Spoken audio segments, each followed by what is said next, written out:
Call to order the, Sorry.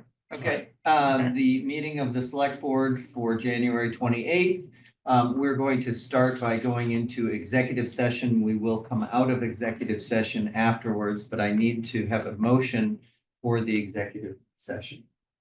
There was one. Pursuant to MGL Chapter 30A, Section 21, Reason 2, to conduct strategy sessions in preparation for negotiations with non-union personnel, or to conduct collective bargaining sessions or contract negotiations with non-union personnel.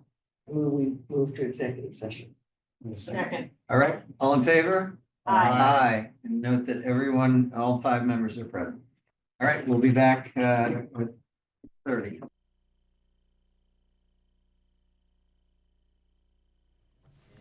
All right, thank you. I'd like to call to order again the Select Board meeting for January 28th in the Clark Room at Town Hall. We just returned from executive session, and we have a full agenda for this evening. First, I'd like to make sure we have a quorum. It looks like all members are present. So we'll begin. I'll just do a quick overview. We have a community input, then we'll have appointments, and then we have a SD Road assessment, access easement approval, a vote on that, and then the Youth Commission revolving fund cap increase. We're gonna have town administrator report, then warrants and minutes at 7:05 liaison reports, and then at 7:10 we have a hearing on the identical pole location petition for Verizon. And then at 7:15, we're going to have fire station designer selection interviews where we're bringing in various candidates, and that will go until the end of our meeting, which will happen around 10 p.m. So with that, I would ask if there is community input. We have a process for that where we would allow the community to talk on topics that we're going to have on the agenda, or if there's something else you'd like to discuss related to town matters. I typically would provide 2 minutes per candidate or per speaker. You will need to address the board and tell us your name and your street address, and we will give you time. Is there anyone here who would like to speak on as community input? Anything? Is there anyone online who wants to speak? All right. Any going once, twice? All right. Seeing no public comment, we will move on to appointments. We have Gonna make a motion if you want. 2 appointments. Sure, if someone wants to make a motion on I move to appoint Matthew DeCastro of 45 Craigie Circle and Ryan Lester at 161 Acton Street as members of the Youth Commission, both terms to end June 30th, 2027. Second? Okay. Is there any more information? I know we had some information in our packet. Does the TA have anything to add? No? Okay. And they were Any questions? recommended by the existing youth commission. Yep. Yeah. Okay. So with that, I'll take a voice vote. All in favor? Aye. None opposed. All right. And we have one more. Employee, To appoint Jeremy Gagney to the position of driver laborer for the Department of Public Works. Do we have an anticipated start date yet? To be determined after appointment. To be determined after appointment. Second. okay. Any further discussion, or do you have some input? Jeremy's a strong candidate coming to us with construction and maintenance industry experience, 10+ years.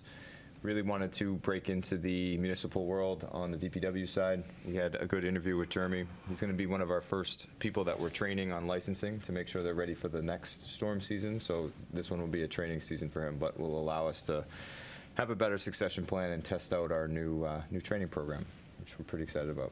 That's great. Great. Good. Okay, well, we've had a motion and a second. I'll do it, unless there's anything else, I'll do a voice vote. All in favor? Aye. Aye. None opposed. All right, moving right along. Gosh, we're SD. cruising. SD Road, access agreement approval. Well, hello there. Would you please introduce yourself? Hello, I'm Jonathan DeCock, 130 Oak Knoll Road. Okay. I am here on behalf of the Trails Committee for getting approval for the SD Road Trails easement or access easement. It's pretty straightforward. I sent you a memo that should describe the details. Basically, it's an agreement with a property owner to allow access from a public road in Billerica over to the Greeno land across his private way. There are no obligations the town is incurring in this, but we are getting some rights to allow the public to do this crossing. The Trails Committee has no plans to actually modify the trails at this time. This was just a crime of opportunity. We had an opportunity to establish this easement, and as we had previously had requests for access to Greeno from this particular property, or from this neighborhood, we thought it would be a good idea to go ahead and establish the legal right to do this in the future. Before I close, I just wanted to call out some thank yous. One is the property owner, Mr. Richard Anise. He had no obligation to do this, but it was the right thing to do, and he's a good guy, so he just did it. It cost him a fair amount in legal fees to have his lawyer draw up all the paperwork, so I hope the town is truly appreciative of this. Second, Madeline Blake was chair of the planning board. She got the ball rolling to get this started and set up the initial framework of what would be granted. Without her, this would not have been possible. And lastly, Julie Mercer, the town planner, was very instrumental in closing the deal and getting, town council involved to actually finalize everything. So, special thanks to all those people. Maybe we should have a letter of thanks go from the select board. Yeah, great. That would be great. Good. Well, I move to approve the grant of access easement over SD Road for the purpose of providing access by the general public and to and from contiguous town-owned land commonly referred to as the Greeno land. Second. Any questions from the board on this? No, Jonathan, thank you for your memo, because it was really, Yeah. good background and helpful, yeah. Perfect. All right, I'll take a voice vote. All in favor? Aye. And none opposed. Great. Thank you. Do Thank we you very have a much. document to sign? Oh, yes, Yes, I'll we get do. It needs your actual We want signatures. to make sure we Okay. get that. I'll get that for you. By the way, I don't know what the process is from here, whether this has to go to town meeting or if you just send it back to town council. You guys Yes. will need to figure that out. So we did confer with council, so this is the last step. Okay, So once the great. select board signs it, it is good to go. It's good to go. Okay, then I assume town council will bring it on to the registry of deeds. Correct. All right? Yeah, Thank you very much. great. Thank you. Yeah. Thanks, Jonathan. And thanks for all your work on it, too. Oh, no problem. I'd say it was fun, but it was torture. No good deed. Makes the community garden look easy? No, not that No, bad. okay. So I think we're having a presentation on the Youth Commission. Is that right? Yes, Kelly, I'm not putting you on the spot, but can you explain the situation for us, please? I am putting you on the spot. Sure, I can do that. I don't have a formal presentation, but I can definitely give you some background. Sure.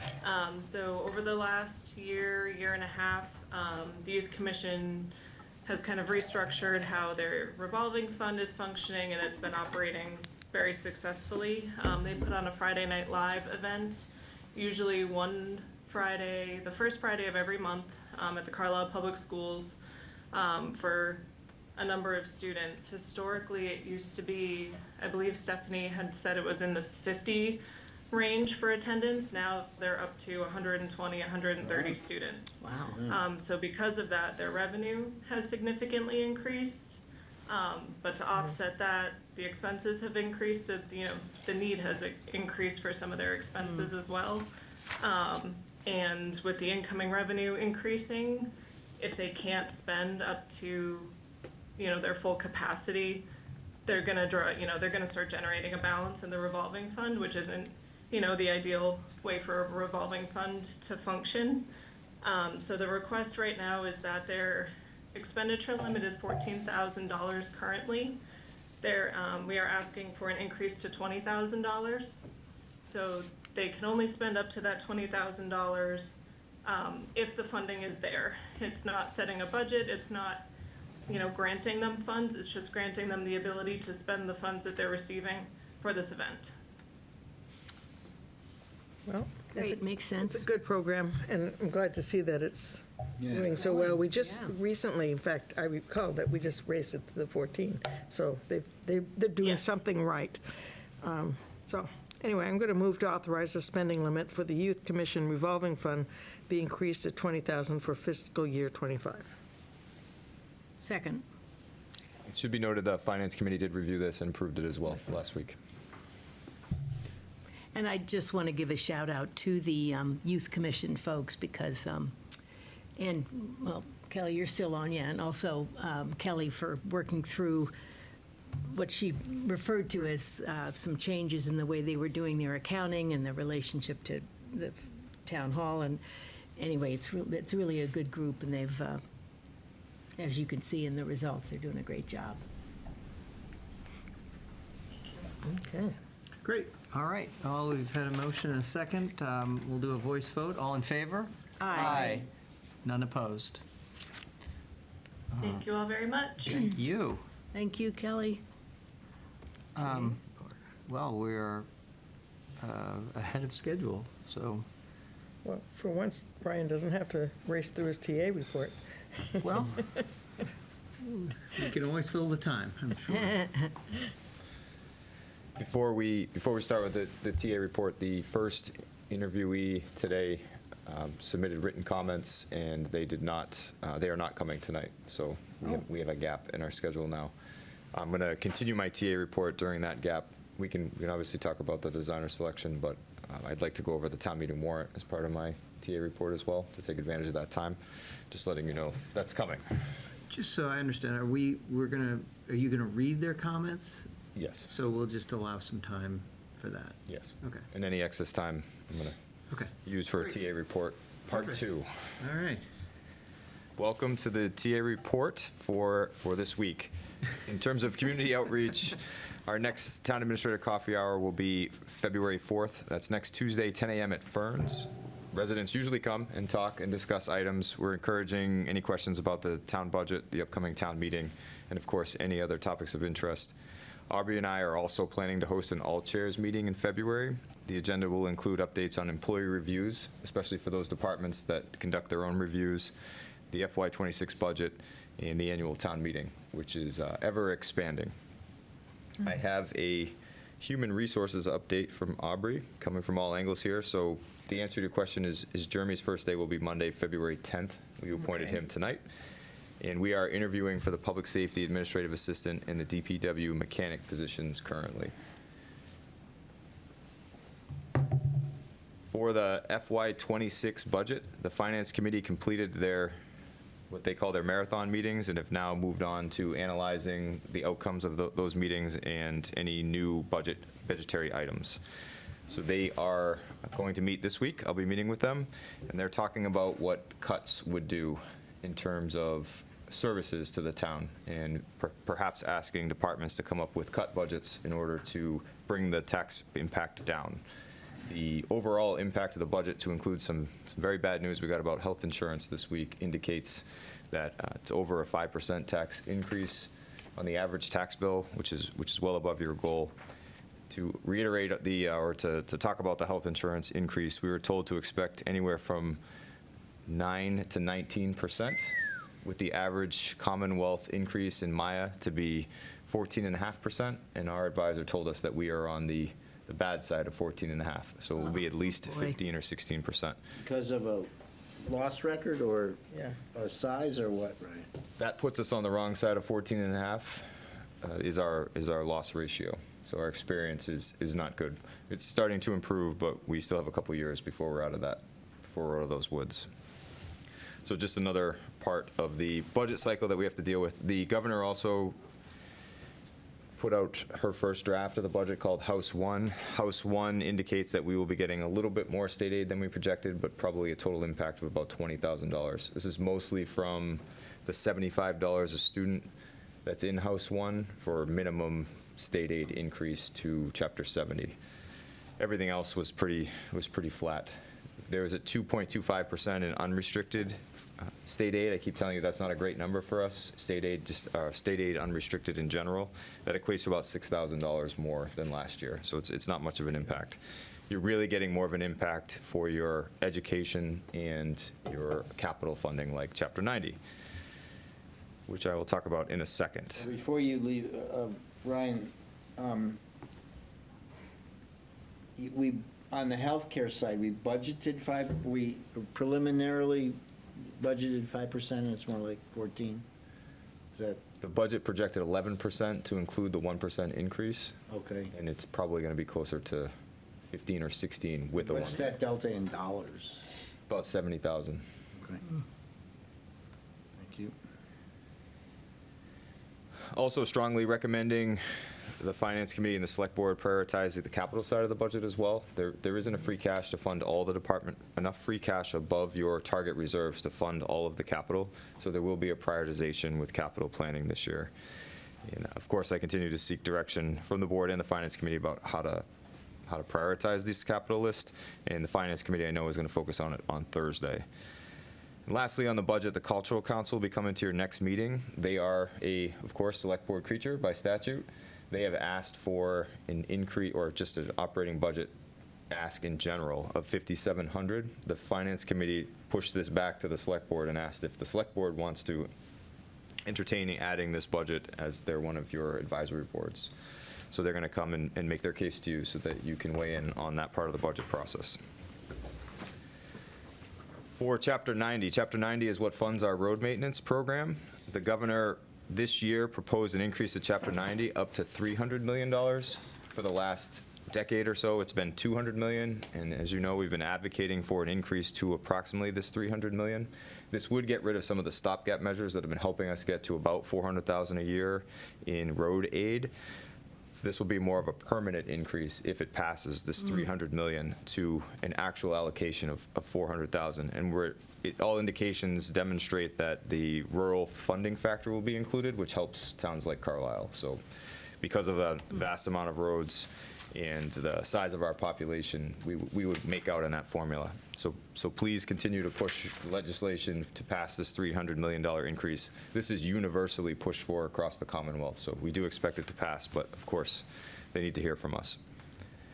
This would be in line with projections we had with Chapter 90, but if you remember, we projected the next 2 years at 400,000 because we thought this, and then it dropped off. This, if they kept it at 300 million a year, would even that off, at least for a little bit, until inflation eats into that number.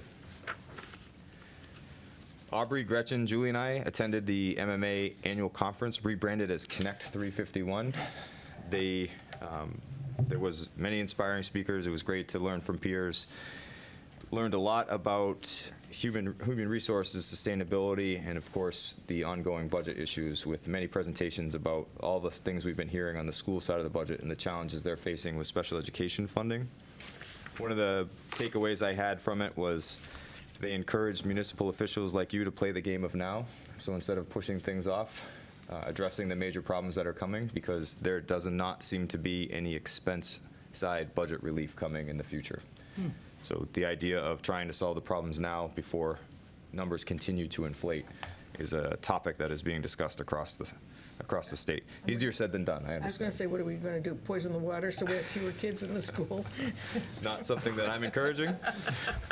I mean, what are they suggesting for, okay, whatever. A administrative item here in the report. So employees who serve in multiple roles are required to disclose this to the Select Board. We have one right now, Steve Monroe, our facilities technician, who also has skills with a plow. So he helps us plow.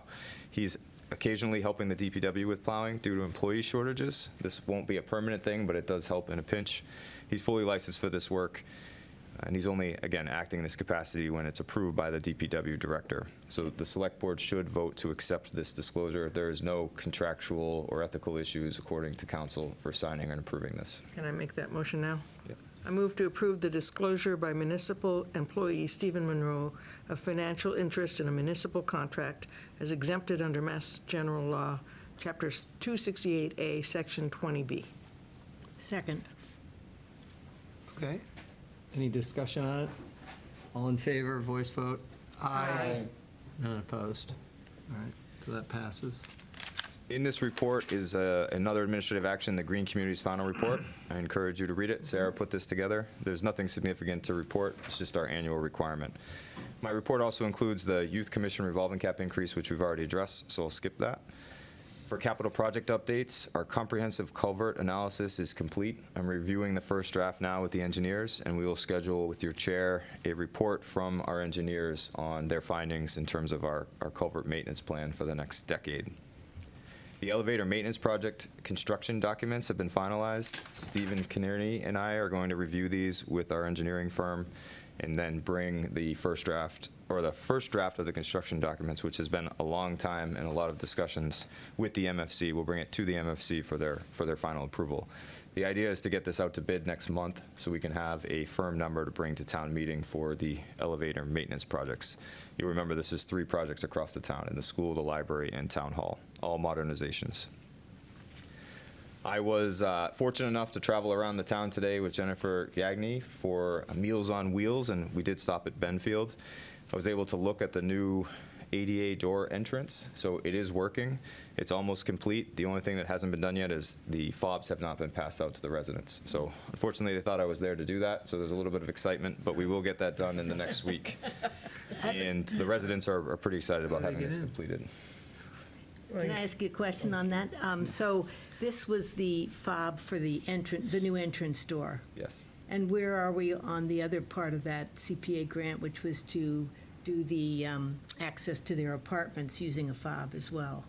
So the guidance we have was to focus on the exterior doors and then reevaluate the funding. So we just want to make sure there's enough funding to complete the interior of the project. Spoiler alert, we're not sure there is, so we'll have to Really? bring that back. Dang, okay.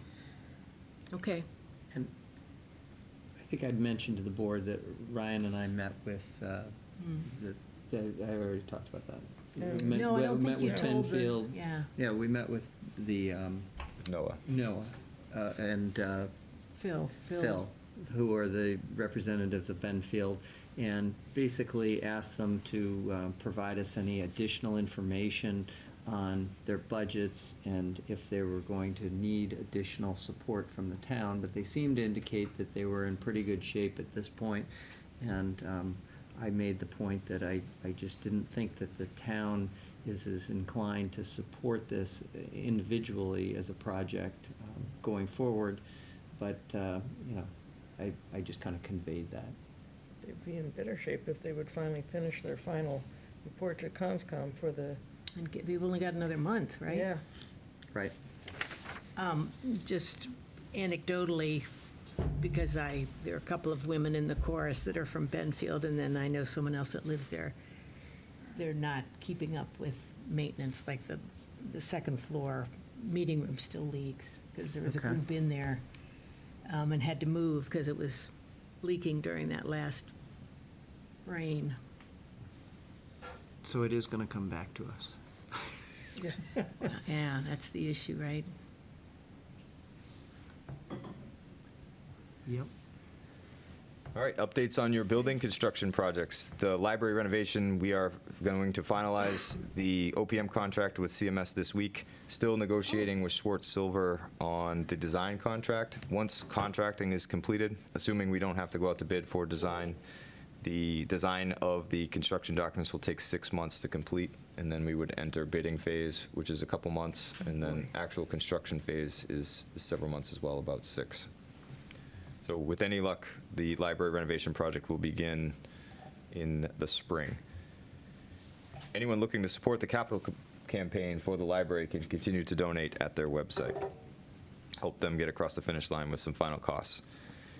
Police station renovation, TBA is finalizing the construction documents. They said they'll have them done by February 7th. We forwarded them front-end documents for bidding today. And Sarah is coordinating with the design team to ensure the energy-efficient upgrades are cost-neutral through the rebate-eligible program. That should help defer some of the costs of the upgrades, especially the heat pumps on the exterior, which was a talking point. Do you have any sense of how much more they may need than what's been allocated, approved? So we will bid it starting just after the 7th. It'll be advertised, and we will know by the end of March Okay, where we're at. yeah, okay. And then that'll become probably a talking point for you in April. The DPW building is still being reviewed by the MFC. I've asked them to update the select board on a timeline for bringing this presentation to you. It's still on track for late February, early March, but they wanted to review it again. So they want to make sure their presentation to you is sound and capable of handling your questions and concerns about the DPW potential designs. For upcoming topics that the board will be considering, first, a very interesting one, the town flag. So Scott Evans is coordinating the creation of Carlisle's first town flag, or first official town flag.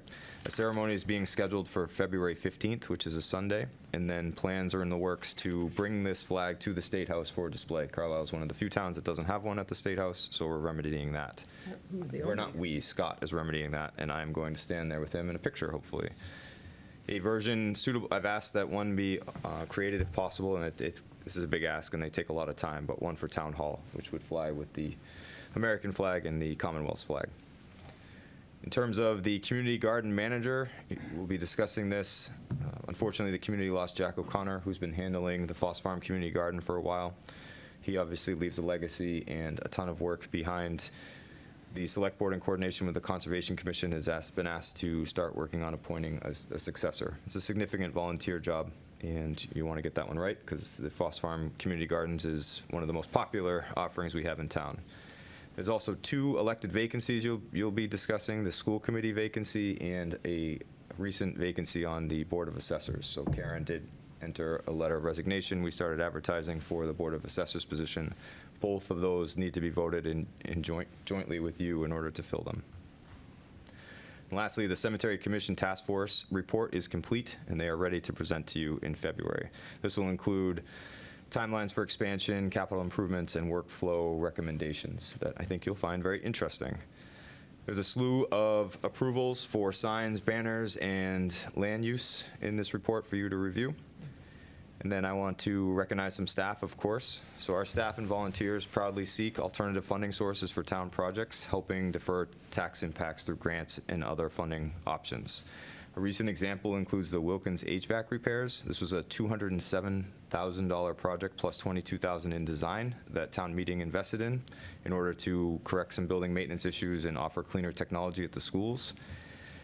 Thanks to the diligent work of Stephen Kinnearney and the MFC, Carlisle received an energy rebate of $117,000, so more than half the cost. And Nice job. Yeah. Yeah, was great. it's Good job. great. so this revenue also helps fund future capital, becomes free cash. So these types of rebates help prove the staff's commitment and promises at town meeting that we will seek all of these alternate funding sources when we propose these things at town meeting. Additionally, Chief Soros, who's staring at me right now, in the fire department, received a $15,500 firefighter safety grant.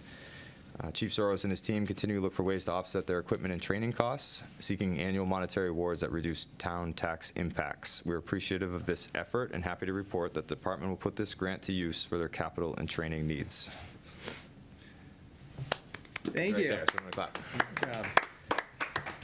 Okay, my report also includes a draft agenda. One thing in that, though, I think it was in there, that noted that you get that funding as long as we're compliant. Well, so that's what they, you do it, can I speak? Yes, please Sorry. do, but introduce So- yourself. All right. Why don't you come up Yeah. here so the folks on Zoom can hear you too? I mean, I think this is worthwhile for you to hear because it's gonna be the world going forward. So, this is something I applied for many months ago, and the Notice of Funding Opportunity, the NOFO, mentioned nothing about that. About 4 days before they were gonna grant it, all of a sudden they said, oh, we're changing our Notice of Funding Opportunity to say that you have to promise that you're gonna meet the MBTA Ooh. stuff. Mm. And a lot of chiefs got very excited about that. And part of that is not just that will you or won't you, but we don't know, right? How can you promise what your town is going to do in a town meeting, et cetera? Yeah. So they finally, like hours before releasing it, relented on that with a note saying next time. So just to know that's coming up for grants we're going for in the future. Okay, thank you. Do a pinky promise, I guess. Yeah, really. Right. Sorry to interrupt. Great job, Chief. Besides the draft agenda, that is my report. Please. So the select board, I outlined 5 primary goals for this project, and I'm going to shorten them a little bit because you've read them already, but it's to attract and retain call firefighters, providing temporary living and working space, meeting safety standards, ensuring gender equity, maximizing existing space and only adding new space cost effectively when necessary, and prioritizing cost-effective building materials to lower that overall cost over aesthetic design, which is something we've talked about a lot. Additionally, Carlisle is a climate leader community and expects a high level of sustainability, and they want to do all of this while adhering to a $10 million budget. So why are you the right firm to partner with Carlisle in this project? It's a phenomenal question and actually a great set of 6 questions. But they all lead to one really important thing, and that's really getting down to the goals and values that this community holds near and dear as it relates to this project. And I think it's really important. And I want to touch on each one of those components in particular. Temporary living and working spaces, especially in a volunteer fire organization, is something that's becoming more and more popular, especially as a recruitment and retention tool. It allows your firefighters the ability to run duty shifts, to be there at the station, especially when they're coming from out of town or when they're a little bit further away. It really allows them to help serve the community, especially during times of duress or issues. You know, health and safety standards for fire stations, you know, it wasn't like this 20, 30, 40, 50 years ago, right? These were basically large garages, and that's no longer the case, especially post 9/11. We understand the health and safety impacts that these facilities have on the firefighters' health, safety, and wellness, and making sure we're designing to NFPA standards, and that there's not one hard and fast rule about exactly how this needs to be done, but creating those hot-cold zone separations to the department to make sure that when they're coming back from a call, they're properly deconning, getting into clean gear, keeping all the dirty stuff on the dirty side of the bays, and allowing the clean sides of the building to be really safe. And that's really critically important. But there's a number of ways we can do that cost effectively. There's not a one-size-fits-all solution for that. Ensuring gender equity, there's a number of ways we can do that within your fire station. One really easy way is not creating large multi-gang restrooms, right? If we non-gender the restrooms, the locker, the showers, things like that, create them kind of like they are in your house, where you've got a bathroom, shower, sink in one spot. It allows you to not say, we're gonna have 3 of these for male, 1 for female, and then as your gender ratio shifts over time, now what do you do, right? So if we make them non-gendered right off the get-go, it allows you to be more efficient and effective in that and reduce the amount that you have. But also, if you have a locker room in your facility, right, we can build in flexibility, and that's what that diagram up on the top right is showing. We can build in flexibility so that we can plan for what you have on staff today, but create a sort of a dummy wall in that locker room so that as the gender ratio changes, it's really inexpensive for you to shift that wall over, increase the size of the female locker room, reduce the size of the male. Maximizing the use of existing space. The example up there we have is the Wilbraham Fire Department. That was a renovation addition where the original building was sort of a horseshoe, and we infilled with some apparatus bays, and we're able to maintain their operations through a majority of that construction project. At the time, we ended up doing that for about the cost of a new ladder. So that's about the funding that they had, and we were able to get them what they needed to do there. So understanding what your existing station has, the assets, the usability that it would have now, and then building on that for your future addition is going to be really important in a cost-effective way to use that. Prioritizing cost-effective building materials. You know, this really comes down to showing you what the options are, bringing you decision-ready information, right? It's not just saying, let's make it brick because brick is going to be the longest lasting, lowest maintenance material, but what are the upfront costs for a number of different options? What do they look like? And what's the life cycle impact of that going to be on the building, right? Not just understanding what today's cost is, but the overall life cycle of it, and bringing you those options and saying, it can be any one of these. Let's think about what's the most cost-effective way that we can address the building with that. And then you mentioned the sustainability, being a climate leader community. We've worked with a number of those throughout the Commonwealth. So we really understand what goes into making a net zero building or one that reduces the amount of fossil fuel use. We've done that at a number of different fire stations. In particular, we've got Lexington Fire here up on the screen. That we actually used electric heat pumps in that building to heat the radiant flooring system in their apparatus bays. That was the first time that had ever been done in the world. So we've explored and implemented really advanced sustainable features within our buildings, but it's really about aligning those values with the budget and with your sustainability committee to get those two groups, get those two pieces talking to each other to make sure that it's really what's appropriate for Carlisle, not just what's the most sustainable option that we can put at any cost. So what that really comes down to is identifying goals and values, and that's what we're starting to do with these 6 points.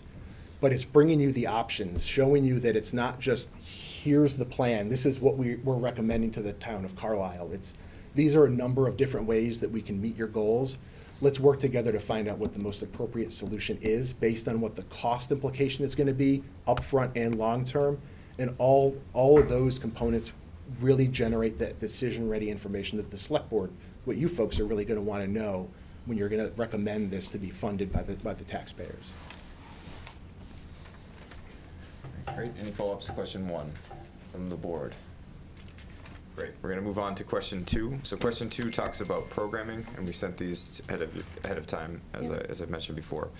So what the select board is looking for is a partner to help them understand and balance programming needs. So meeting a highly respected fire chief's recommendations while also balancing the need to limit the tax impact to the town. And we know that comes with space. So how will you assist the select board in properly vetting the programming needs of a small on-call fire department?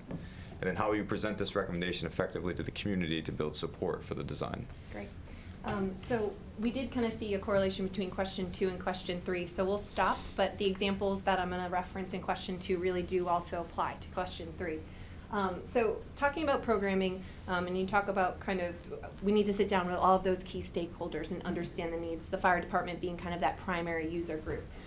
So we first start out with, okay, what are the needs? What are the space needs? We want to really get into the operational functions of the department so we can understand every department functions differently. We really want to get into the details so that every size recommendation, every space recommendation has the backup of all of those individual room requirements. So it's not like we start with a set of square footages and we just kind of universally apply those. We want to really get into what size equipment do you have, what equipment are we maintaining, what new equipment are we looking for, are there any operational challenges?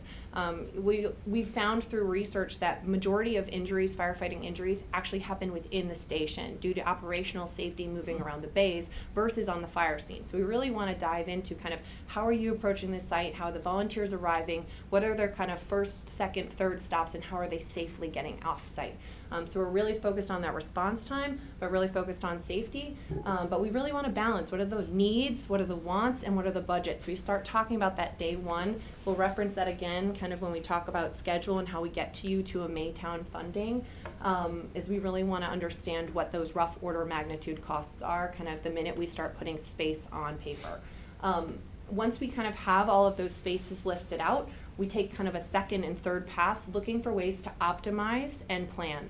So from an optimization standpoint, we want to give you the most usable, functional, operationally supported square footage. We don't want to waste square footage on corridor space or how we're having all of our spaces interact or a design element. We want to maximize usable square footage. So sometimes there's ways where we can implement or embed program into circulation space. So we already have a corridor there, we already need that transition zone. How can we build space into that area that's already required to circulate? So again, maximizing that usable area. And then Matt talked about ways that we can build in flexibility without overbuilding today. The department's going to change over time. The gender ratios are going to change. The services that are necessary are going to change. How can we provide some flexibility without building too much into the future so that you're paying for it today? So we have that flexibility and adaptability built into the program. So we want to ensure that team buy-in, and we view this as a living document, so we continue to edit it. And these are 2 examples where we did this in Hamden, and then I'm also going to talk about Weston and then subsequently Munson. So in Hamden, we came across this project where they had actually already done the programmatic work with a different firm. And they asked us to really validate the programmatic needs. So we were looking at this for the fresh set of eyes. We met with the fire department and we really dove into what their priorities were. And I'll talk about this prioritization exercise, which really aligns with the values and the goals that you've already set in place, is what is most important to them. If I could solve one thing with a renovation or addition, what would it be? Would it be to improve the safety and the operational, kind of the safety and health layout of the building? Would it be living accommodations? Would it be training accommodations? What would be those major goals that you want us to accomplish? And let's prioritize those. It comes in handy when we're looking at ways to balance community goals, department goals, and budgetary constraints. So we kind of weigh all of those pieces and parts together. So we did this presentation. We met with the fire department first. We talked about what they have. We talked about what we know. And we used this as a way to educate the community as well, and as well as a way to vet the program. What is driving this request? Is it just to kind of house a piece of equipment? Are we trying to get something out of the apparatus bay to give you more kind of operational space around the vehicles? What is that driver behind the ask? And that allowed us to effectively communicate to the select board why that program was the size it was and why it was included. We also included kind of virtual components to the community sessions where we asked them to prioritize the same things that the fire department did so we could find alignment. Ironically, the top 3 priorities for bay capacity, training and development, and firefighter health, they aligned across the board from a department, from a select board, and from a community. So it was a really great way for us to build kind of consensus, and those were the top priorities that we need to meet with the project. And that ultimately translated into multiple options. In West End, we did a similar exercise. They're actually looking at 2 stations, and one being a new construction and one being a renovation. And in this case, they're also a specialized energy code climate leader community. So understanding kind of the individual requirements of that energy code and how it applies to new construction versus renovation, and kind of how we can right size those options. But to Matt's point, bringing all that decision ready information to the table so that you understand the potential operational impact or design impact, the potential cost impact, and then you can kind of make an educated decision on the pros and cons of each of those. So this was a chart where we actually went through our space needs document, which just had a list of room names. There's a much longer document that has all of the descriptions, but we associated a driver behind every space requirement. And then we also associated co-location requirements, where if we move this piece, it's tied directly to this piece. So that the select board and the working group could start really making educated decisions on where they could push and pull the program to kind of right size that and make sure it was the most efficient and the most effective. And then ultimately, they ended up having a few different options. They, instead of going to kind of a 2 new station solution, they had a renovation only and kind of a larger headquarters because it resulted in a more efficient use of program and less duplication between the 2. And that was as a result of kind of that vetting of the program and kind of diving a little deeper on the why behind each of those pieces. Can I just ask a quick question? When you say Yes. there's a driver behind each one of those, what's an example of a driver in this? Sure. So a driver really does align with some of those priorities and goals.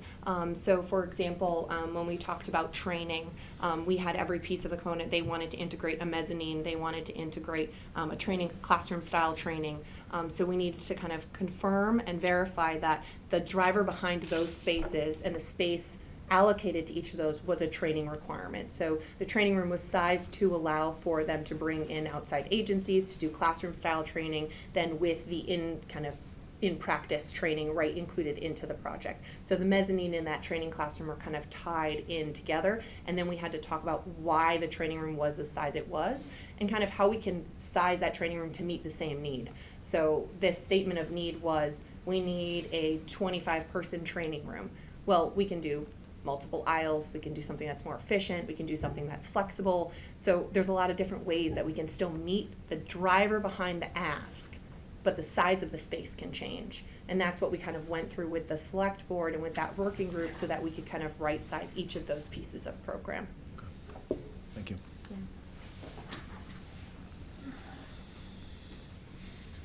Any follow-up questions?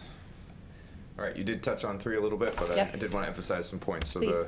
the select board has talked about not wanting to win any architectural awards with this design, preferring a cost-effective and goals-based program and building that might include value engineering, creatively designing an annex, or using alternative construction methods such as modular. So Yep. what experience do you have with these cost-saving strategies, and can you describe your work with any of them? Sure. Rebecca, you want to touch on Munson a little bit? Sure. So we did, I alluded to kind of doing that same cost savings exercise in Hampden and in West End.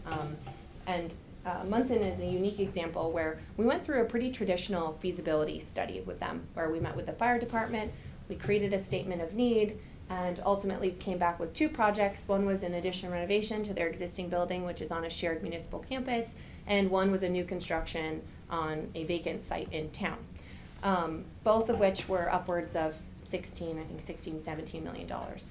And the select board, in kind of receiving those options, were like, these are not viable. They are too high. We cannot go to the taxpayers with projects of this magnitude. What can we do from here? So we entered into a similar prioritization exercise, and this is a volunteer department with some full-time, but mostly volunteer. So we brought in the entire volunteer group, and we had multiple sessions with them and kind of wanted to hear all of their opinions on kind of what was most important. So we went through that same prioritization exercise that I mentioned. And we ultimately created a list of options, and I think there was more than this, but I think there was a dozen options. And essentially with each one, we talked about the design, the total square footage, the estimated cost for that work, the potential lifespan. And when I use the word lifespan, we delineated between the difference between operational lifespan and building lifespan. We can build a building that will last you 25 years, 30 years, 50 years, but it may not operationally support your department if we're just fixing the major issues with the exterior of the building, for example. It's not providing any new programming space. So in this example, we had all of these different options, and we were saying, okay, in option B, it's a single-story addition. It meets 5 of the 9 priorities that you've identified, so we can meet those top 5, but we can't accommodate the additional living quarters or some of those lower priority items. But it's really going to only operationally support your department probably for the next 10 years. Will the building last 50 years? Absolutely. But it may not support all of the different service requirements, all of the different department needs that the department has identified as a part of that programming exercise. So what this did for the select board is and the finance committee, and we did a few joint sessions with them, and they kind of invited some of those other specialty committees to kind of hear what these options allowed for. And that really created a great conversation about the balance between what our goals are, what our budget constraints are, what are our sustainability objectives, what can we afford today, but maybe we can't afford it today, but we can plan for it in the future. So maybe we can't go all electric, but the building's convertible, so it allows for that. So we kind of really talked through all of the ins and outs of each option. And this it created a way for them to have a project that moved forward. Ultimately, they selected kind of like option E, which was, and then that even kind of got right-sized. So currently, we are about to bid this project, but it's a small addition to their existing fire station. We did allow for 1 extra bay because their bays are undersized, so that gives them flexibility to house more currently sized apparatus. But we were really trying to right-size this solution so that they could get a facility that supported kind of their needs. But we kind of gave the select board all of the different positives and negatives of each of those options. And this was another one where we were a little bit more lean and intentional. It is operationally and functionally driven. The exterior finishes are simple. We are very, even just the heights of the wood framing we were using, we wanted them to be able to buy it off the shelf. How can we kind of really minimize any additive costs so that we're giving them the most square footage that they can kind of get the biggest bang for their buck? And what's great about something like this is the graphic on the right. There's an enormous amount of data that goes behind an infographic like that, but it really simplifies all that data down into a simple infographic that everybody that doesn't speak architect or speak fire station, fire talk, can see that and understand exactly what the impact is going to be for each option, where the goals and values align with what they're looking for in the community and their department, and effectively just take a look at the menu there and sort of pick what fits best for the community. Can I ask how long part 1 and part 2 took in this case? Well, part 1, it was a pretty traditional study duration. They weren't working towards a funding request, so I would say maybe that took 4 to 6 months. Then they kind of paused because they just didn't really know what to do. They did want to investigate that kind of open site, and then part 2 probably took, I don't know, another few months. They kind of just did another portion of their study, and then ultimately approved us at the following town meeting to move forward with full project funding. So they kind of parsed it out, but I don't want to jump questions, but I think Yeah. part of what like, this is the exact type of thing that we're looking to evaluate to determine for our Sure. Springtown meeting, or Mhm.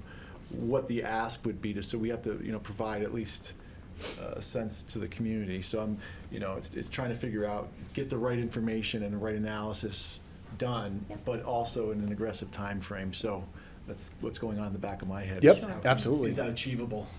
Yeah, I mean, these options can be generated very quickly. I mean, this was a little bit more of an in-depth study where we had floor plans and designs that went with each of these. But even if we just took programmatic elements, we could do square footage calculations and give you that, what priorities we're meeting. So something like this is absolutely achievable. We've just got to make sure that we kind of front load all of those those really critical conversations with all the stakeholders up front, so we're gathering all that information quickly. And we did study prefabrication options, pre-engineered options as a part of this. It was a question that came up. It comes up commonly in communities, what is the return on that investment? What does that look like? So we can talk about kind of what the code requirements are, kind of where the kind of the nuances are and where the flexibility lies, and kind of where you may see additive costs or you lose that cost efficiency. So we can speak to that as well. That was another option that they explored in this example. Okay, we have about 5 minutes, 5 minutes to go here, and this has been a rich discussion, so thank you.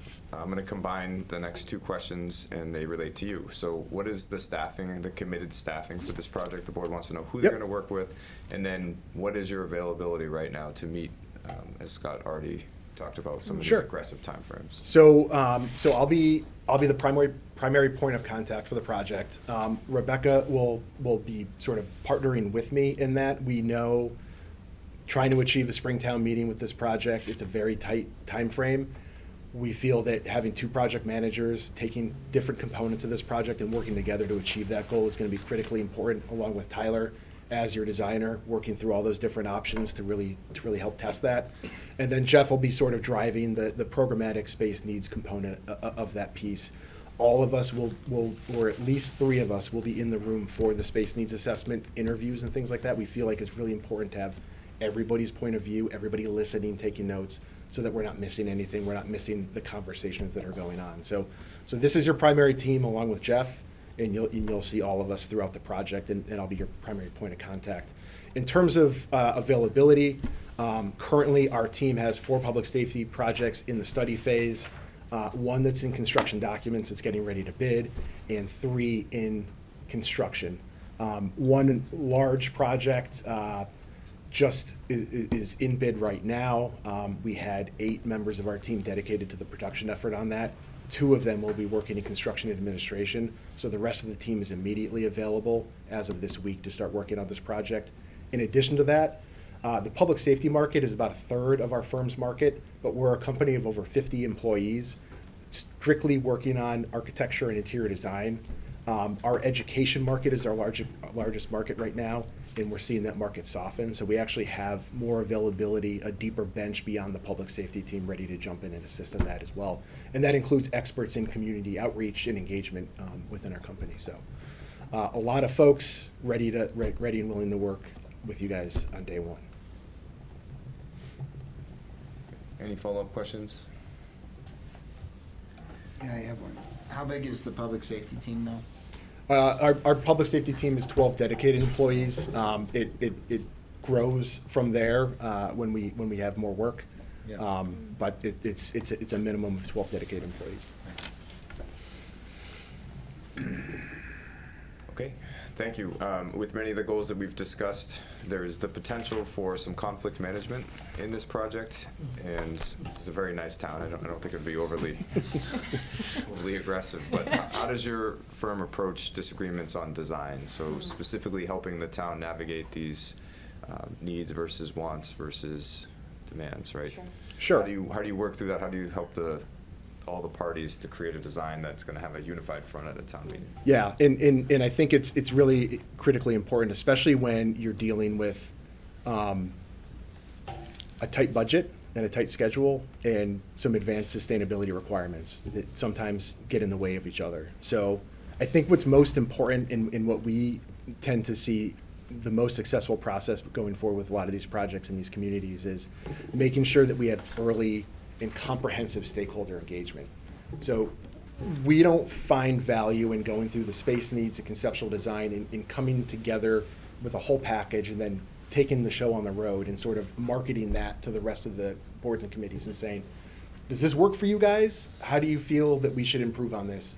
We feel it's more appropriate to sit down with them in a pre-design phase and say, what are your values? What are you looking to get out of the project? How can we find that alignment that Rebecca was talking about on some of those other values? So if we start immediately talking to those stakeholders and engaging them and understanding what their wants and needs and values are as they relate to this project, we'll actually start to see some of that headbutting, some of that conflict sort of soften early on in the project.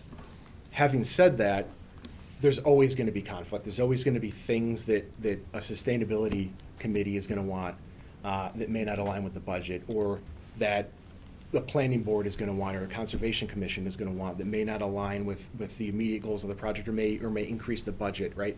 So it's aligning all of those different voices, bringing them together and showing you what the impacts are going to be with all these things.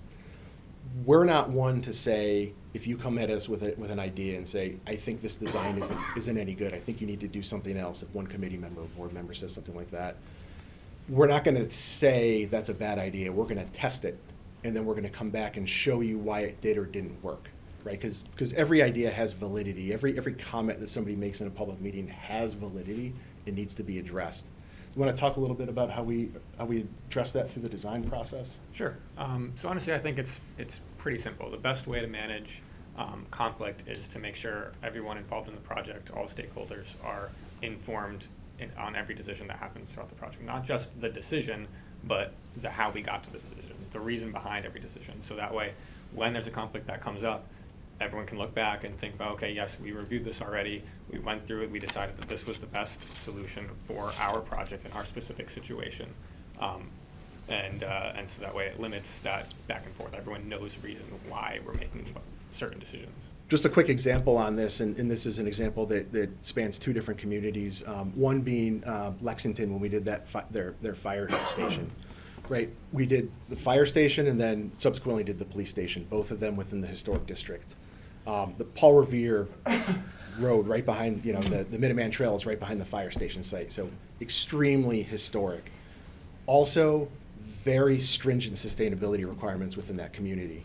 And through the understanding of that process and bringing them all together early on in the process, we actually got them together and said, let's have joint charrette meetings with the Sustainability Commission, with community members, and with the Historic Districts Commission.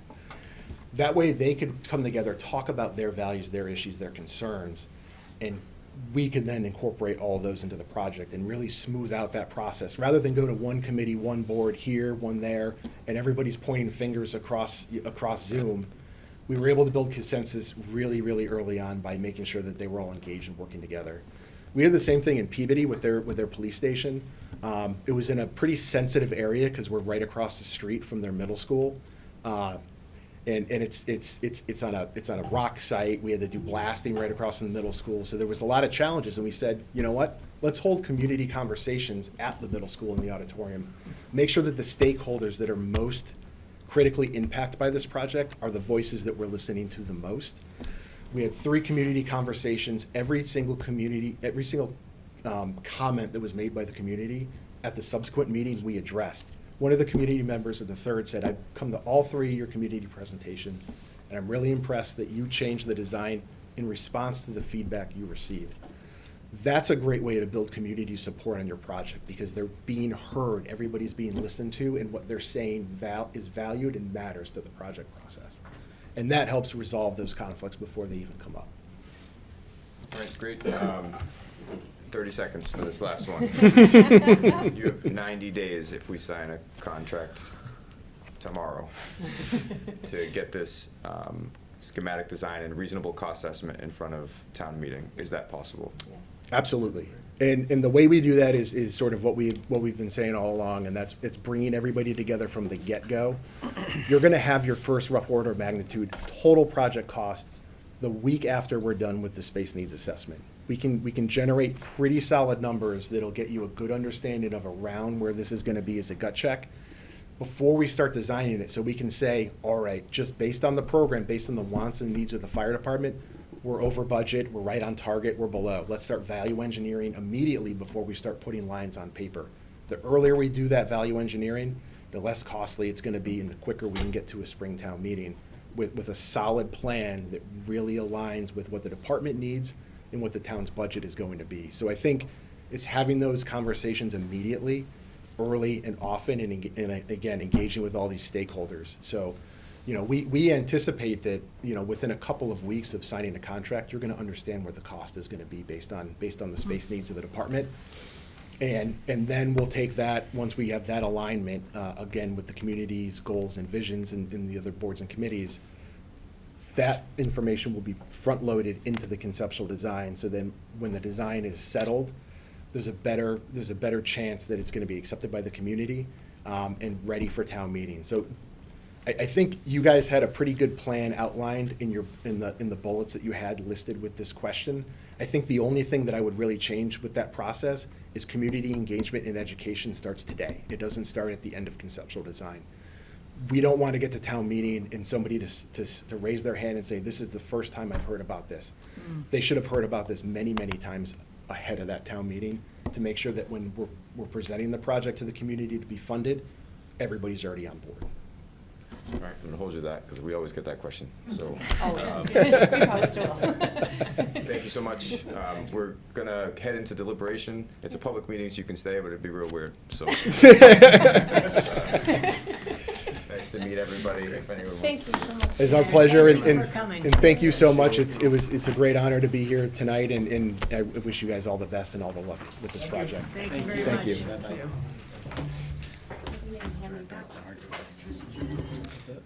Drive back to Hartford. Thank you. Thank you very much. Thank you. You guys have to drive back to Hartford? Yeah, that's not a big deal, though. We do it all the time. We're doing a municipal master plan in Westfield, or Westford. Oh, sure, We're right up here next all the door. time for Yeah. Community Yeah. meetings, and we're back right all the time. It's not a big deal. What we do. You might stay in the bunk room, right, in the new firehouse? Yeah. We have a bog house, you can. If we only did projects that were within 20 minutes of where we live, we'd be running out of work real fast. Yeah, yeah, Part of the business. yeah. Thanks, Matt. Thanks for so much. coming. Thank you. Thank you, bye. All right, so to the select board to kind of go through this, I was going to suggest we start with our consultants. Yeah. Ask for some Sure. input. I think we could then kind of deliberate a bit, but I don't want to come to a consensus, because if there is time, I'd like to, I know there's some community members, and I would give them maybe an opportunity to, express some input or questions that maybe we hadn't thought about, but not extensive time. So, and as part of that, having our fire chief and lieutenant. So Neil, if you wanted to kick us off, tell us what did you learn from this, and what do you think? 'Cause Learned that when you find out you have a negative reference halfway through the interview, it's like hitting a brick wall. That's one thing I learned. I felt like there were groups that really are driven by process. And I think that was very evident in the presentation that we saw, the beginning of the presentation we saw from Galante, as well as from Tecton. I felt like, and I can say that it's been my experience, that Tecton really values the why. They really have a great ability to understand why decisions are made, and do a very good job in documenting them, so that in terms of history, it's very easy to go back and revisit decisions and make sure that we have an understanding of what the context was when that decision was made, and in how that affected the overall design frame. In terms of consultants, I think the three firms that we saw tonight, the consultants were pretty much equivalent across the board. I was a little bit surprised that TGAS invited the consultants to come, because it was sort of not, well, I don't want to say it was discouraged, but it was not required. And I didn't think they really had a window of opportunity to really add much Say anything, to the yeah. presentation. But that said, it was almost the same consultant group that we would see from any of the 3 firms that showed tonight. I would say, you know, I mean, one guy came from Concord, so it's sort of a no-brainer. The CES was, MEP's gonna be a huge part. It I will guess be. if I were in their shoes, like, you don't really know if an MEP question comes out in the discussion. I guess it's nice to have Sure. the MEP expert Yep. if she's willing to show up. Yep. Yeah. Well, Trying to think of what else stood out. You know, again, I think that understanding, sort of building the process, they all 3 firms, I thought, did a very good job of echoing the importance of the program, which is something that we spoke about during our interview. It's really the foundation and the fundamental process to right-size the project for you and for your folks. Again, I felt like Tecton really did a good job of explaining their presentation of multiple options to get you across the finish line. Other firms didn't do that for whatever reason. It was more or less sort of one-stop shopping, and Can I challenge that? Because I please. thought WSA would surprise me. I guess of the 3, I was the most surprised compared with the written presentation. Their process seemed to be iterate, design, iterate, design, iterate, design till you get to the price point. I mean, that's a different way of saying the same thing that Rebecca said. I mean, it's not about the why. They didn't articulate that. But they seemed to like, we're gonna run it to ground till we get to a price point that we Yeah. like. That is a process. It is, but I think sometimes in that process, the why gets lost. And I think that you can lose your way pretty quickly on a project if you're solely looking at numbers. Well, you're making trades. I mean, it's not an esoteric argument, right? We will be challenged to meet their needs Yep. inside a $10 million box. Yep. I definitely liked, I think, TGAS, the pie chart, like, that chart that says, hey, yeah. here's your basic building, it's gonna cost you, you know, $6 million to fix that. However you do it, it's gonna cost you $6 million, and that leaves you, you know, $4 million or whatever. I think I misquoted the numbers, but Yeah. anyway, you know, that's right away like setting a marker. And I mean, I've been through this myself, and many people probably here have been. You've got a budget, and you got to make trades, and you could lose sight. But I would think you'd say, okay, how important is an exercise room to you guys? Is it as important as this other thing? Because this is the cost rate. That's still getting at the why. I mean, I don't know. I just want to. No, Okay. difference of perspective. Yeah. Okay. You get to vote, I don't. I just share my But opinion. you built fire stations that I have. But I would like to add to that. Yeah. I think you're very right in that architects do an iterative process to achieve the final numbers. But it's how they go about it. Some architects might walk away from a meeting and go work amongst themselves, Yeah. cutting square footage or doing something, Right. and coming back with a new design that costs less. Yeah. What I took from especially the Tecton Yeah. presentation was they involve the community. And yes, they may require several iterations, but they're getting the groundswell information and factoring it into those iterations. Okay, fair enough. Thank you. Does the fire department want to kind of offer any thoughts? No, I think it was clear who had come and seen what we have and what we're looking for versus those that hadn't. So Which TGAS guys had come? Did you think TGAS didn't show, because they were the only ones that didn't come to the walkthrough, right? Yeah, that's clear. I mean, that last What- chart was a useful chart. It doesn't reflect what we're doing, which is fine. not a fine, but it just means that it was clear that they didn't understand really the project that we're gonna do. You mean by They will bending know the it. building on the back end? Like, Right. but he Well- said he didn't know where it goes. He was just. But also that we're gonna do an extensive renovation of our building. I don't think we're talking about putting much of anything into the current building if we're gonna do anything that we wanna do in the back. They would've known that if they would've walked through. Yeah. They didn't, Fair that's enough, fine. Fair enough. Not a big problem, but it was clear that they didn't understand that. On a personal level, I think I was impressed with the Tectron, that they have a process that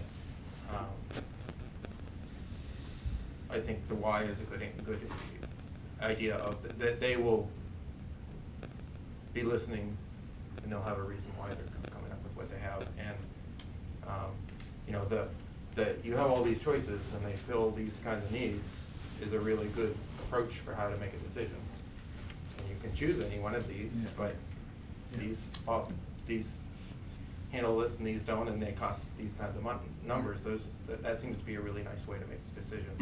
And I thought part of it is the way that they presented things. I thought was good. I think I forget one of the I didn't like the way they presented things. I think to an architect that all made sense. Where you were bouncing around and they Oh couldn't my figure God. out where they were in the presentation and whatever. Oh, the I mean, to an graph, architect yeah. that makes sense, but Yeah. I think we need to understand how we're gonna present this to the public. Right. And to me, I didn't think that Yeah, no, I agree. presented well. It was very artsy. Right, and too illegible. cute for whatever, you know. Isn't that what No, is it said? just was not an effective presentation, and while they were doing it, I'm thinking, Yes. well, you put these guys in front of town meeting? Well, Really? so- No? I had a bit of thought about that as well. You know, Yeah, I was really, we did not coordinate on this at all, by the way. We haven't even talked about the materials, but I was really impressed with Tecton. I think that for me, it looked like a lot of the magic of this project for Carlisle is in the program and in the, I guess, the marketing, phase with the town, and I've definitely felt the most comfortable with them. I think once we get to the construction documents, then, I think they'll be probably off and running. I like I looked through their materials pretty carefully over the weekend. I like the projects. I think they had Greenfield, Munson. They had another project that they did it like an addition with a renovation type of a thing. And I don't think I heard anyone else talk about an addition. And maybe I'm wrong, but I think all the other ones were new construction. And I get new construction.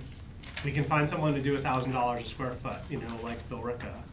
I think there are probably architects that could do that, but that's not what we're talking about. So I didn't really relate to the other reference projects that were like the $1,000 per square foot projects, as opposed to, we had to, like the infographic project. I think that was Munson, maybe.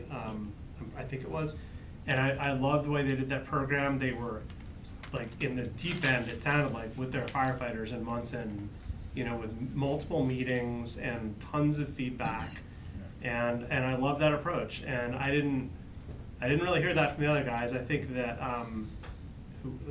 was it TS? Second. The Galante. third one. Winter Street. What? Oh, Galante or Winter Street? Galante, yeah. I thought they would do a solid project. I liked what they talked about with onset. But I didn't think that they had the same. I think that Tecton, they have the horses in the barn to do the project. They have the expertise. I think they've done similar projects, and I liked what they would for the next 6 months. I think it would be a really, really heavy project for anyone, and I think that they can do it. I'm not 100% sure about the other two. Yeah, so good. Go ahead. Are you going to ask a question, or Well, I want to follow up on. Yeah.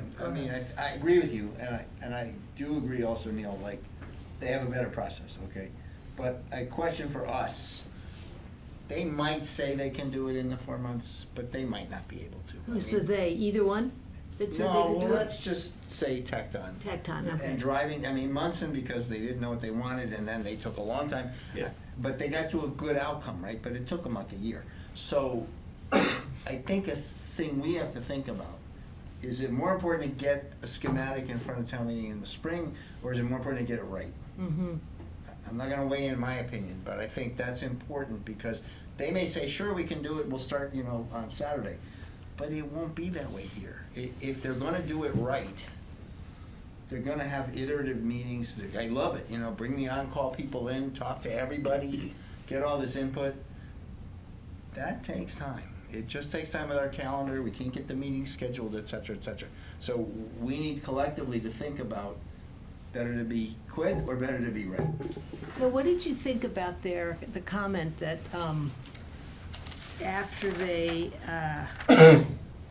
when we asked about meeting the timeframe, said that, that after they did the assessments, within 2 weeks, they could give us an estimate of cost? 1 week after the program needs. Right, So- but Yeah. there's the trades, exactly what Neil talked about. You will, as a result of the program, it will generate a square foot cost.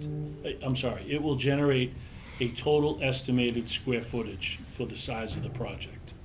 And to that, you heard the number from 3, I think, of the candidates, somewhere between 800 and 900 a square foot for new construction, right? They're all gonna give you that information. Right. After the program is done, and that is gonna be your first thumb in the wind as to how close we are to your $10 million ceiling.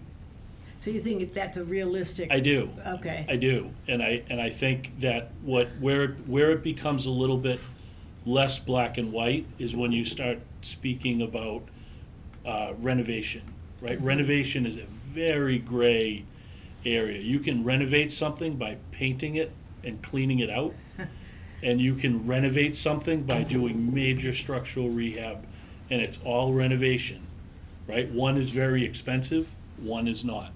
So the renovation number always makes me a little bit skittish, but new construction is pretty flexible, pretty predictable in terms of what your estimated costs will be. And that is sort of your first measure as to where you are budget-wise, right? When you do a conceptual drawing and you have an approximate square footage based on a plan and elevations and a general location on a site plan, you can hone that in a little bit further and get it more refined, maybe a little bit less contingency. But the bottom line is you'll have a general idea very soon after the program based on estimated square footage.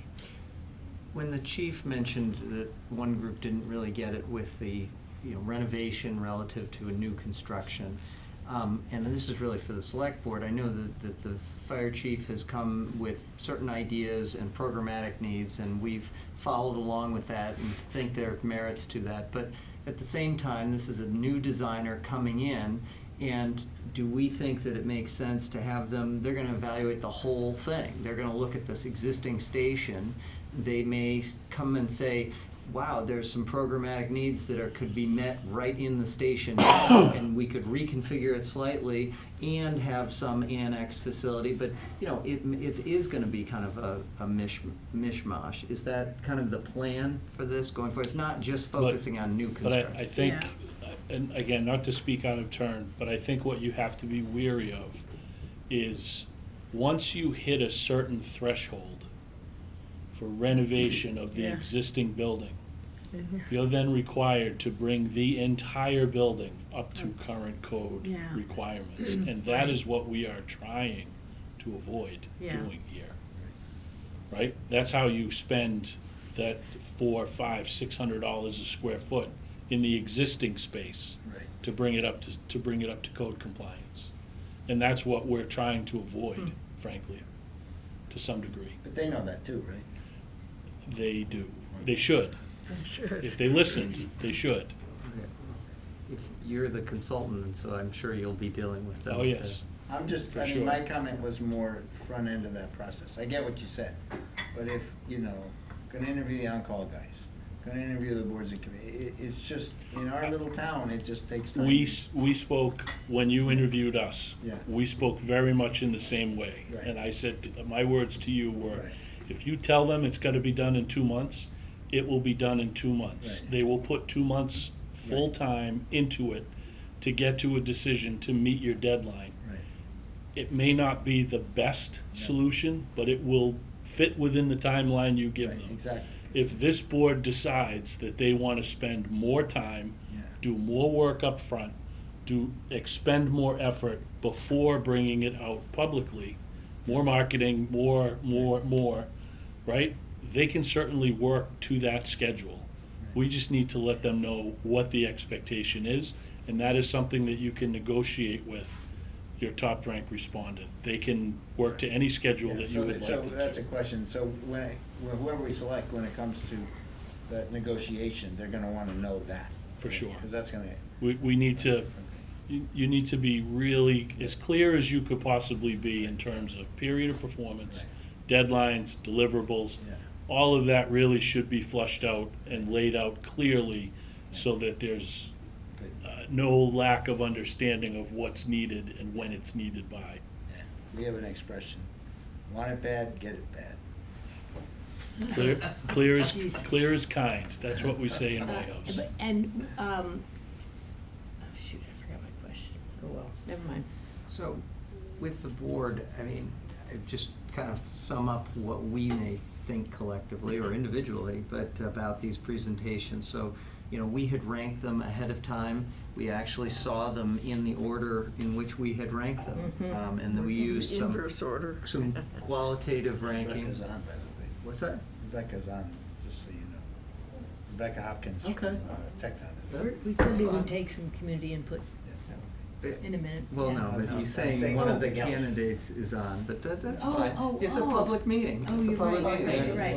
There's- She may not realize she still is, Oh. maybe on Wi-Fi, I mean cellular Wi-Fi or something. Okay, so we started with RGB. They were not here, but they were also, you know, on a number of factors we went through, and on technical basis, we rated all these on different, and our evaluation of different things. Then we went to Winter Street, Gallant, and then Tecton. So is there anything that would, in your mind, or any of the members here, change that ordering based on what we saw here tonight? For me, the only question would be, without getting, I believe, my top ranking doesn't change. I guess for the purposes of this exercise, I do wonder if the rank 2 and 3 were fairly close together. And I'm still kind of digesting the interviews in terms of how I would rank those respective interviews. I Right, feel because the they were same. only 1 point a difference between So, Galante and Winter. So to me, Yeah, I agree with that. I don't know, like, I thought I was most impressed with Tecton's presentation, especially through the lens of the process and how I could see it playing out at town meeting and getting to town meeting. I was most comfortable with that. The other two, I think we would have to discuss because they were closely ranked, and we want to get that ranking. We do need to discuss it, because we need to say, we need to You may rank reach an them. impasse, you have to Yeah. have a number 2. Yeah. right? Yep, so. I guess for Okay. me, number 2, their Winter? Winter Street, Yeah. their interview moved their ranking down. Did not move it up. Because of the presentation being so jumpy and small and read, not fluent. I was very uncomfortable with their presentation, and I just couldn't visualize us using them to sell this project. And I would say that the Galante, on the other hand, group went up a notch because of the presentation and the fact that they have a marketing department. And that guy talked about, you know, how to present and what to do and when to do it. I thought that added to that moved him up. Did it move him up past Tecton? I'm not, prepared to say yet, but I would say, for me, Winter Street got knocked down. Any other?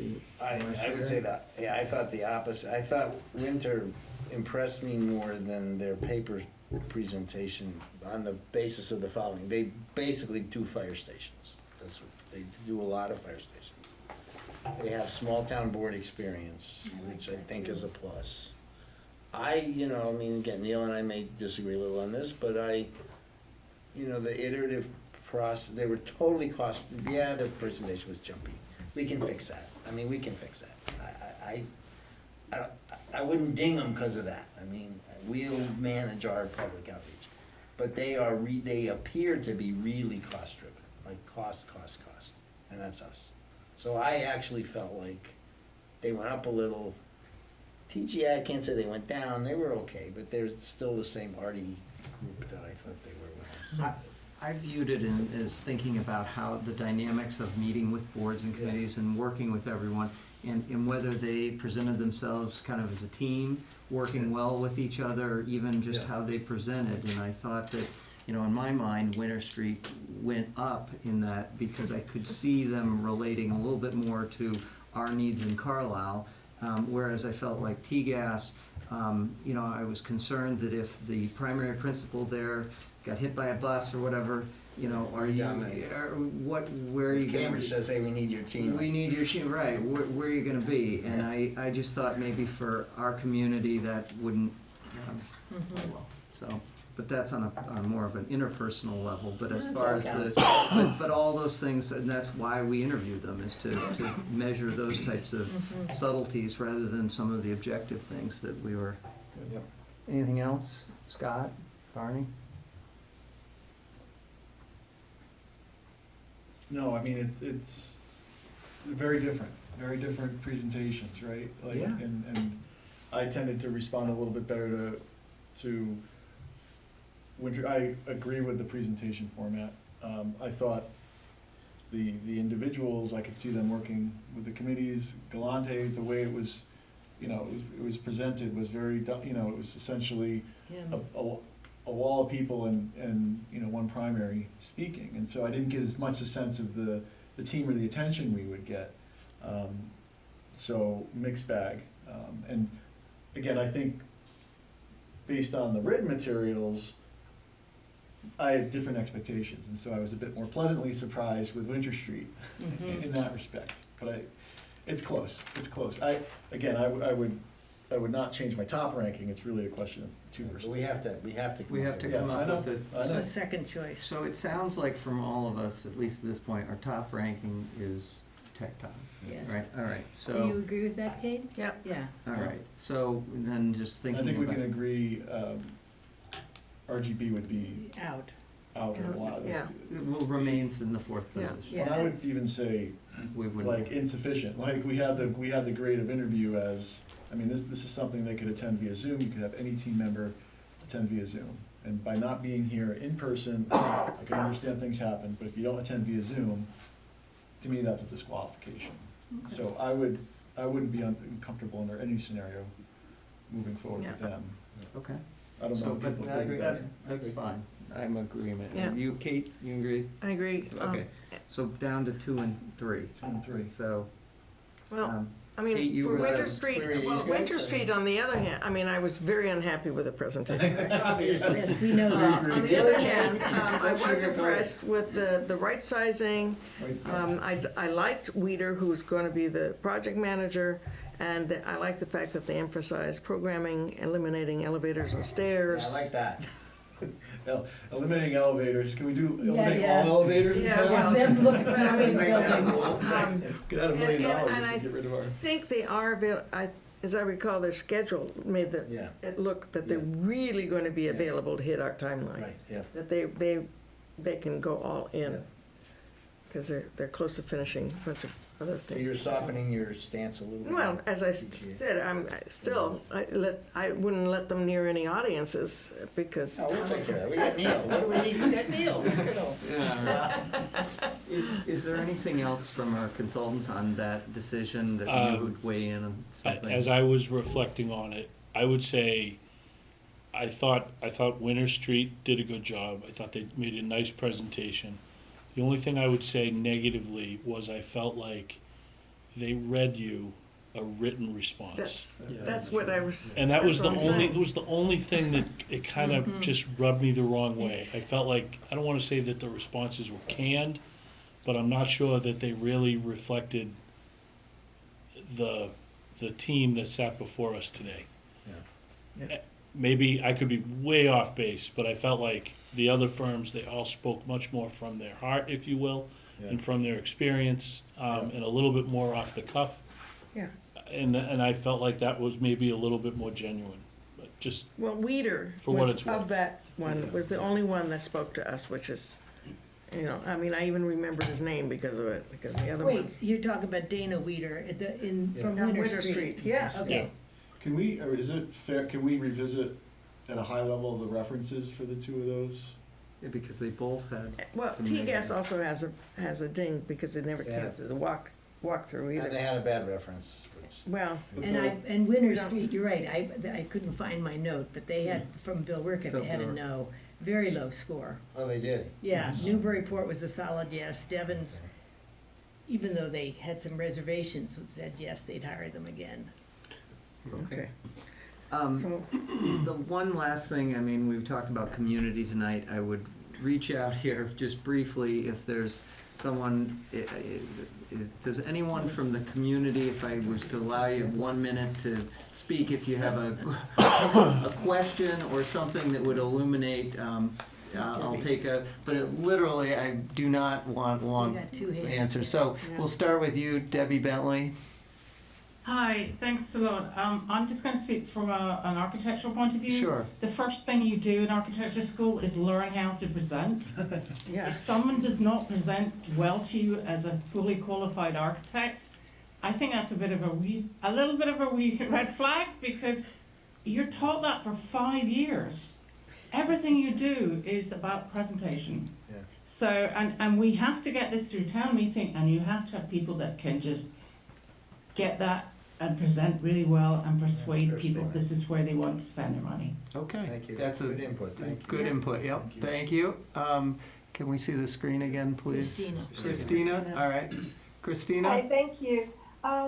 Just from the environmental perspective, Winter Street, I think, really understood and incorporated the need to include environmental sustainability.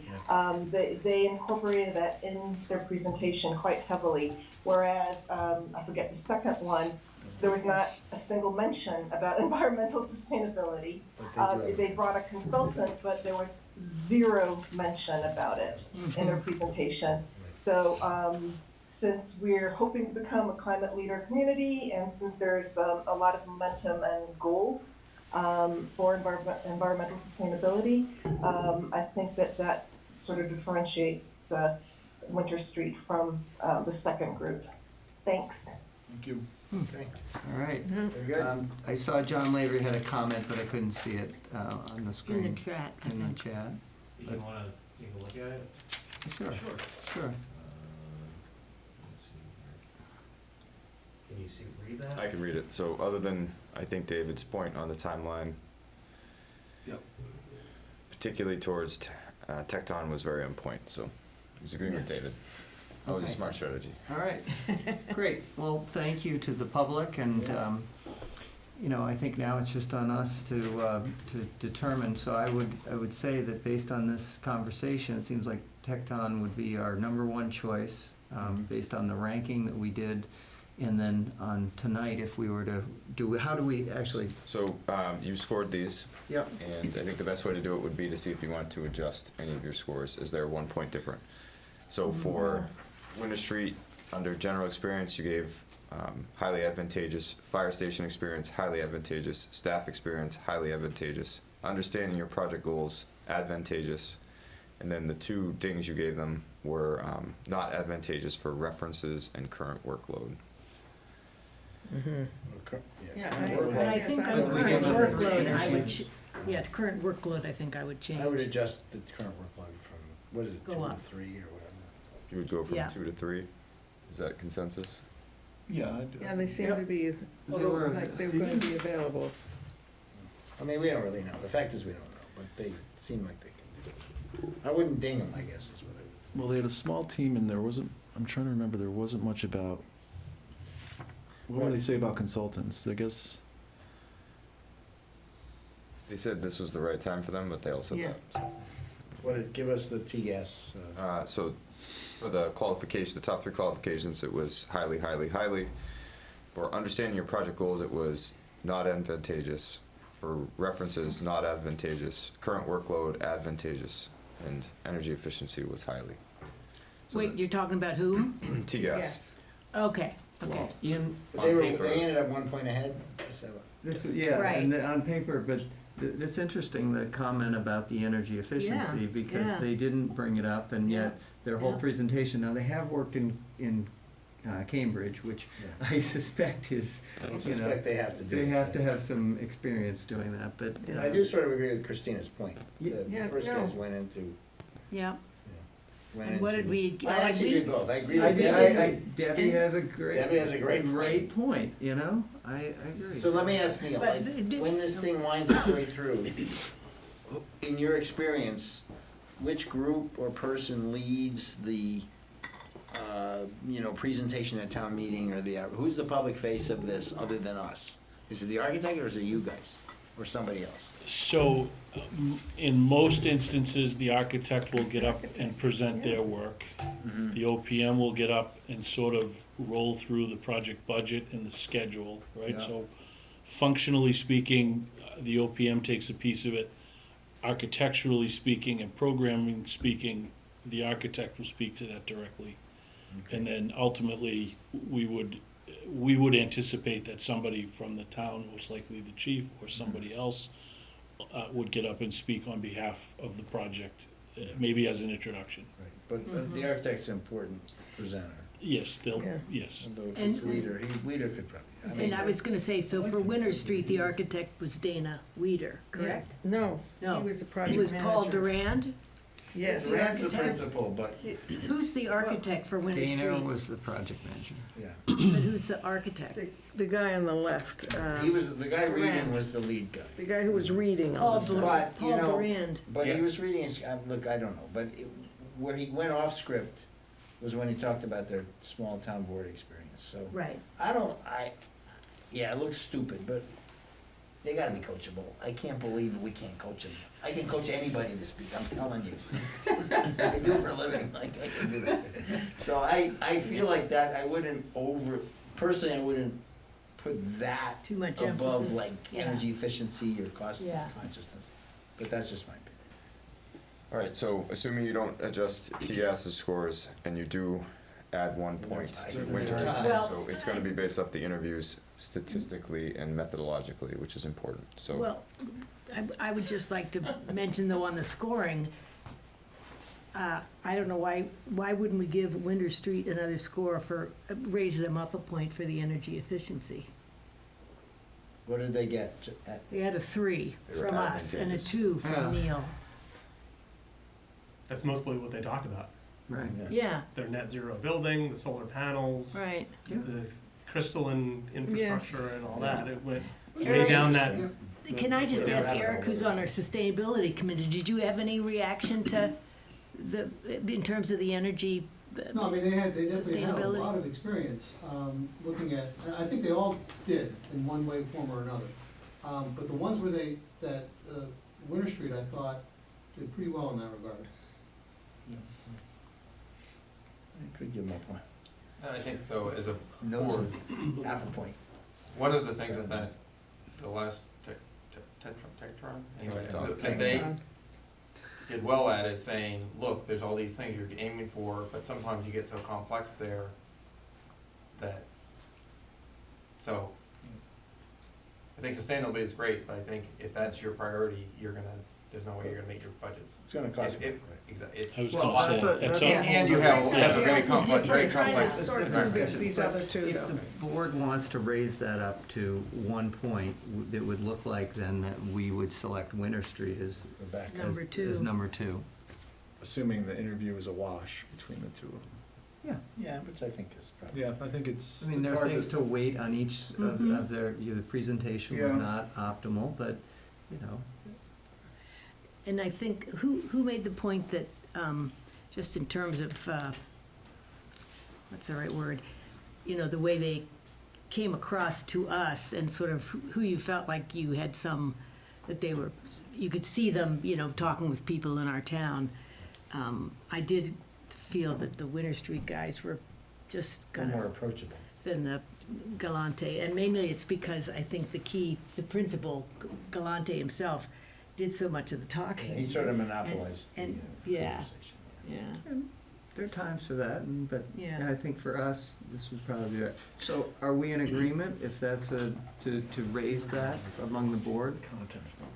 So if we raise the point score of Winter Street to a 4 on environmental Efficiency. energy efficient design, that would actually on our numerical ratings put them Winter Street in second, and I think that fits kind of what we've talked about with the interviews as well. So, do you need something more formal than this? You will need to vote, yeah. Okay, well, we can Vote on an order. Yeah. Okay, so would anyone like to make a motion unless Are there's? we moving the rank ordering? Yep, the rank order. I move that we rate the 4 firms in the following order. Tecton number 1, Winter Street number 2, T-Gas number 3, and RGB disqualified for non-responsiveness to the interview. Do I hear a second? Second. Any further discussion? Seeing none, let's vote. All in favor? Aye. None opposed. All right, that's what we'd like to do. Thank you for your Great time work. tonight. Thank you very much. Good process. So, Do we need to discuss? how does it work now? You're gonna negotiate with their guidance? We don't have to. Yes. Yeah. And then bring you back a proposal. So that's a You and- timing. Now we get back to Ryan, you and timing. Neil do that, or? See, I'm Yeah, telling you. okay, Fall town meeting. all right. Well, We're that's the still question. hoping for, Funding regardless, though. You brought that up, David, and Yeah. maybe it's worth 1 or 2 minutes talking about it. can I ask Yes, just you one, can, yeah. just a timeline thing? So is the goal to try to work out the contract such that we could approve the hiring? Do you need to come back to us and we have to approve the final No, I think we hiring? can authorize. I'm just asking, that's why I'm asking. So there's a cost component to this that you need to weigh in on. Okay. So there's enough money to fund this initial part if we balance, and both firms are willing to balance this initial design cost to get to this first town meeting vote. Either way, whether you have a schematic design and a fully developed project or not, you're going to need more design money. So there will be a town meeting ask of some sort. Whether you want to delay more to get more programming, or fall town meeting and a different vote, or you want to go for the full design cost at town meeting, you're going to have to make that call. So I'm going to have to bring that proposal back to you, and we're going to have to talk about that. While we've got our consultants here, though, my question, and I think it's important that we establish this as a board, but our goal had been to really get to spring town meeting. You had brought up, well, we could study more programmatically and get this, but it sounds like if we give the amount of time, they'll do something in that amount of time to get us schematics for something to town meeting to reach that goal. The question is, are we comfortable with that? Because we've done enough study with all the constituents, all the parties involved, and the fire department's weighed in, and we get enough feedback that we're comfortable that we can hit that goal. I think we should actually target the goal irrespective, because I think we need to move forward. And I just want to follow up what Brian was just saying, but, so, you're suggesting that we need more design money in any case, so therefore the design could How much evolve design money? further from town meeting. Is that right? Yeah, okay. So it's not like But that's whatever two gets different asks presented then. at town It's meeting. one thing to ask for, I don't know, I'm gonna make it up, 100K more at town meeting to do more design. It's another thing to say, here's a schematic, it benchmarks at $10 million, right? Right. So I guess, to go back to Travis. Yeah. Are you Travis now? I am. Okay. Oh, boy. There are gonna be a few things that never end. Okay. I think we should make an objective to get schematic to town meeting, but I believe we should be flexible, and we should have some breakpoints where we would not put, that would not be the article, right? I mean, can we write article for Feb 11 deadline such that it's either or write two articles? I don't know. The details of the articles can be flushed out. It's, Yeah. Okay. is the article going to exist? And it does. There will be an article. There will certainly be an article. I'm just saying, right away, do you have to wait till the 11th, for example, to approve whatever, if you are successfully negotiate with the architect? Tecton. Do you have to now wait for us to meet again, or, so there you go. So I'm just pointing out that we just don't work that fast here. And I think if to give them, if we want to take advantage of what we like about their process, we're probably going to end up with something in front of spring, but not the design, and then we can roll it. Yeah. That's what Although we could, I don't know how quickly that negotiation could happen, but let's say it happened, well before the February 11th. There's nothing that stops us except for making sure we post it far enough in advance. To have a We have a special meeting meeting. next week, Sure. yeah. Sure, The end of yeah, next sure. week, right, just to get that part done. Sure, yeah, okay. Okay. So there's a motion in our packet. Shall we use a draft Yeah, motion? please do. I move to authorize the town administrator and owner's project manager to enter into contract negotiations with Tecton. If a contract cannot be reached, the town administrator and owner's project manager are further authorized to enter into a contract negotiations with Winter Street. Second. Okay. All in favor? Aye. None opposed. All right. So you're authorized, duly so. Great. And if you need a meeting, you'll let us know and we'll get it. I'm just telling, we gotta talk about funding. This is too many variables. So Yeah. we're gonna have to bring you something, whether it's at a special meeting or on the 11th. Okay. Okay. Okay, we'll keep you posted. Great, thank you for your time tonight. Yeah, Thank you. thank We're you all again set. for Great being job, here. everyone. Yeah. Thank you. All right. Done. Okay. To adjourn. Great, so I think that concludes, we have community input. If there's anyone, I see Debbie Bentley. You have your hand up? Do we really want to be? Yes, I like- do. I'm here to Presentation. and thank you very much for all your hard work We've already regarding decided. interviewing the architects. I'm here to talk about something that's happening to do with MBTA Housing Act and some misrepresentation that is being presented and talked about around town. The fact of the matter is that all the academic and commercial research shows that development, multifamily development does not affect the valuation of neighboring properties. Bye, thanks a lot. And this actually is an urban myth. It came about as a result of redlining, which we all know is not very great part of American history. Come on, guys. And I was been waiting for David. the assessors to illustrate that this was not the case. And it didn't happen, so I actually did all the work myself. I took the assessor's information about land values and mapped them onto a map of Carlisle and analyzed the areas that have multifamily developments and the surrounding properties. I've actually published this on City in the Woods, and I've actually sent both you and the planning board this data. Now, the reason I'm really concerned is that this myth has been promoted by the chair of the Board of Assessors, and he has been using his position, certainly at the MBTA open house, calling himself, speaking with authority. And even when I called him out and said there is no academic or commercial research to show that, he has continued to state this position, and he has now joined this new community group, which appears to be acting against having MBTA housing or agreed in the town. I think the select board need to do something.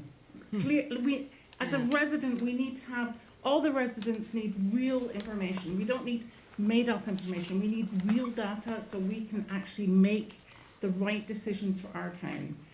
Obviously, the planning board are going to be doing that, but we need to know what's going on. We don't need to have hearsay. We don't need to waste time talking about this anymore. We've only got 11 months left. So I really think that this is something that you all need to be aware of and you need to act on. If there's a conflict of interest, then you need to deal with it. Because I cannot see how the chair of the assessors can be saying one thing when the actual data from the assessor's office says the other. So I'm really sorry that I've had to bring this up, but it's, we haven't got time. We have no time. We have to get this to town meeting and we have to get an agreed program passed because I don't want to waste my taxes being sued or suing the state. Thank you. Thanks, Debbie, for your comment. All right, is there any other public comment? Anyone in the audience? No. All right, seeing none, no more on Zoom, so I'd take a motion to adjourn. So moved. Amen. All right, all in favor?